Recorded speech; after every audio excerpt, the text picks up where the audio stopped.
Incidentally, today we will be discussing the Nairobi County security situation. Joining me from our City Centre studios is security analyst George Msamali. Thank you very much, Mr. Msamali, for joining us here on KTN Newsdesk. Before we even get to what is happening in the CBD currently, your thoughts on the situation and from what we've just had from Jamhuri High School.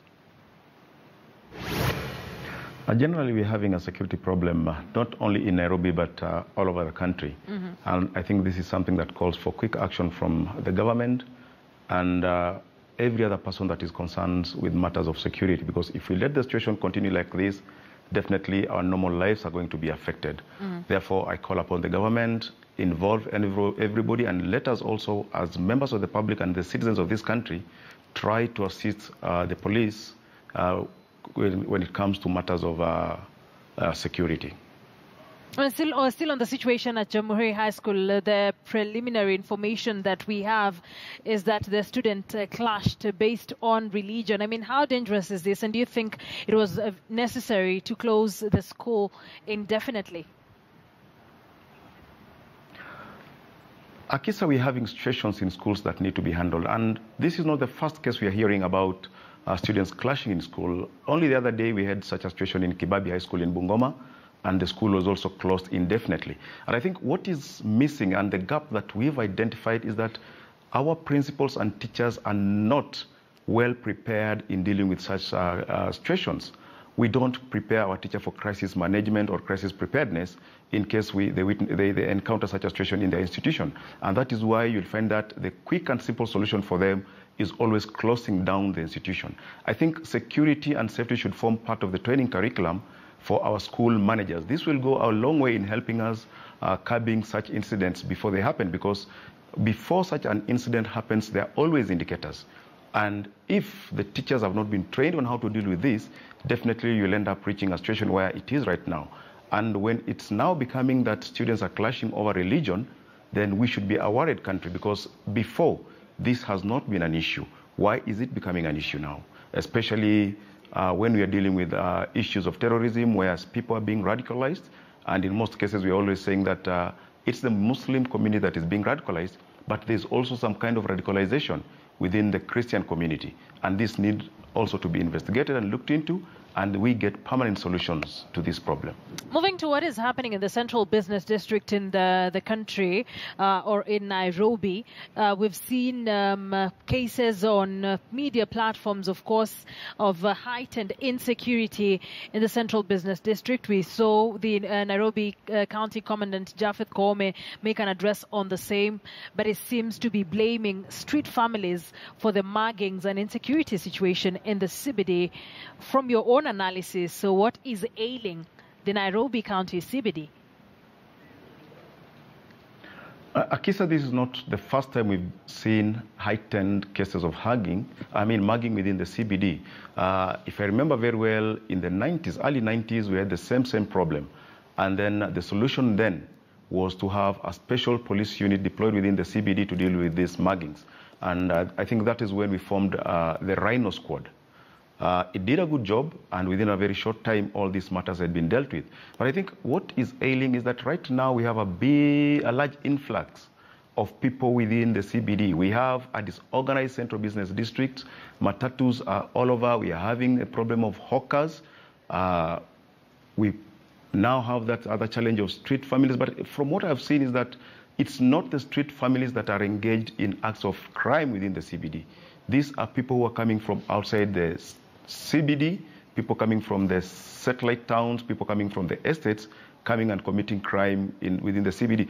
And this is necessitated because there is that good environment for this to happen. Remember, when you have so many people and then very few policemen within the same region, then automatically the environment is conducive for them. And this is why now you'll find that we have so many muggings in areas that had not witnessed this before, because largely this had been concentrated in the lower part of the city, that is Tomboya Street going down to River Road and Murang'a Road. But now, these people are now moving to the upper part of the city, and this is a very, very worrying trend. But you talk about once the situation was dealt with the anti-rhino squad, Nairobi County government, led by the governor, of course, Mike Mbuvi Sonko, say they're planning on forming an anti-mugging squad. And of course, this has gotten a lot of reaction from Kenyans, many saying it's illegal, and some also saying that it will just make the situation worse. Definitely this will make the situation worse because there will be duplication of duty here. Clearly, the Constitution gives this mandate to the police. I think what we need to do is to support the police achieve their mandate or do their job properly. So having two different groups under different commands is definitely going not to work for us. So I believe what Sonko should be doing right now is working closely with the police command and also with members of the public to come up with a long-lasting solution, because we've always been coming with short-term solutions, for example, forming these squads, and after the situation has been somehow contained, we go back to where we were. So I think this needs all stakeholders to sit down and come up with a permanent solution to this problem. We need to look deeper. Why are we having these cases increasing every time? And we can look at several situations where we'll say that probably we have the hawkers back on the streets of Nairobi. We have the matatu menace. Now we've brought into the mix the border riders. And the situation is becoming a little bit difficult for the police to contain. So I think we don't need another squad apart from what the police has formed for us to deal with this situation. What we need is to support the police for them to achieve their mandate without now bringing in other people. But one of the things that the county government is doing to try and address this situation is banning of borders from accessing the CBD. How tangible is this? I don't think this is tangible because now we are trying to solve a problem by creating another problem. These border riders are here in town doing their business. They are gainfully employed by riding these motorbikes. The moment you remove them from the CBD, it means now they'll not have jobs. So definitely what will they turn to? They will turn into crime. Why can't we take an example of Kampala?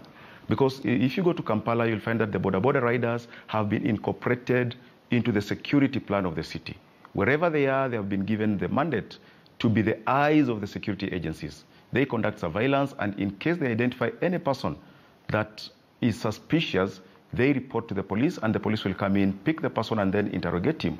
We should make them part of the solution, not making them part of the problem. And I think it's not tangible to move these people from the CBD when we've not done due diligence to confirm that actually all of them are assisting in crime or are abetting in crime.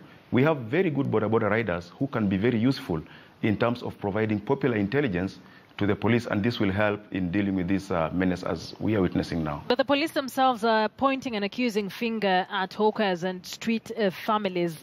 What do you think about that? I mean, shouldn't the police be taking responsibility of the security other than blaming hawkers and street families? Which is which here? I tend to think that when the police say that the street families are actually involved in crime, when they say that the influx of hawkers is part of what is leading to this high number of mugging incidents, I think this is derived from intelligence reports that they have. So I agree with them. Hawkers are a problem because when we have so many hawkers on the streets, then it becomes difficult for us to have effective policing, because the police need to patrol the streets. And when we have so many people operating from the streets, you don't know who is a bona fide hawker and who is not. And in case there's any kind of mugging and police will require to use maximum force, it becomes difficult, because at the end of the day, this is when we start having cases of stray bullets.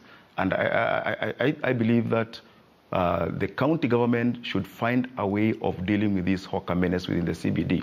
And every other time from research, when we have so many hawkers operating within the CBD, then cases of mugging normally increase. And I think I agree with the police on this. They should sit down with the other stakeholders and find a way of removing the hawkers from the streets so that the streets can be safe for the citizens. Thank you very much for joining us here on KTN Newsdesk. That is George Msamali joining us live from our city center studios. He's a security analyst. I want us to take